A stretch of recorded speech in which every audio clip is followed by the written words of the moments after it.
တတ်နိုင်တာမတတ်နိုင်တာနဲ့ဘာမှမဆိုင်ဘူးဒါနကောင်းမှုဆိုတာပတ်စံရှိမှလုပ်လို့ရတာမဟုတ်ဘူးနော်တတ်နိုင်တာမတတ်နိုင်တာနဲ့မဆိုဘူးတချို့ကပြောမယ်တို့ကတော့မချမ်းသာလို့လူနိုင်ဘူးလို့ဒီလိုပြောလိုက်မယ်ချမ်းသာတာမချမ်းသာတာနဲ့မဆိုင်ဘူးဒီဟာကနော်သူ့တိုင်းတာတစ်ခုကြတော့လူနိုင်တာပဲလေတိုင်းတာလေးတစ်ခုကိုစားတဲ့ထဲကဓမင်းတစ်လုံးလျှော့ပြီးတော့စားလှူလို့မရဘူးလားရတာပဲဒါနကောင်းမှုဆိုတာမြတ်စွာဘုရားကအတိုင်းတာတစ်ခုပြထားတယ်ဝိသဂုတ္တသုတ်ဆိုတာရှိတယ်အဲ့ဒီသုတ်မှာမြတ်စွာဘုရားဟောထားတာတတိထားเสียပဲကိုစားပြီးလို့အိုးခွဲပကံဆေးကြောတဲ့ထဲမှာပါသွားတဲ့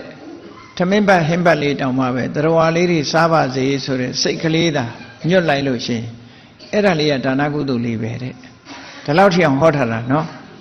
အဲ့ဒါကိုဒါနကုသိုလ်ဖြစ်တယ်တဲ့ပျောက်ပြက်မသွားဘူးတဲ့ဒီနေ့ကိုယ်စီရောက်လာမှဒီဒါနကုသိုလ်ရဲ့အကျိုးဒီလိုတော့ဟောတာနော်လူတော်ဟောတာအဲ့တော့ပတ်သက်ရှိမှလူရမယ်လို့ဒီလိုဆိုတာမဟုတ်ဘူးကုသိုလ်ကောင်းမှုဆိုတာလုပ်လို့ရတယ်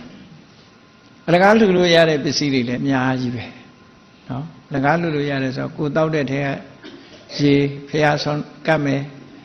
ပတ်မွေးလေးတွေဖျားလှူမယ်ဆိုလို့ရှိရင်လှူစရာတွေအများကြီးရှိတယ်ဆိုတဲ့အကြောင်းပြောပြတာနော်ဒါနကောင်းမှုဆိုတာအဲ့ဒါလိုလုပ်ရတယ်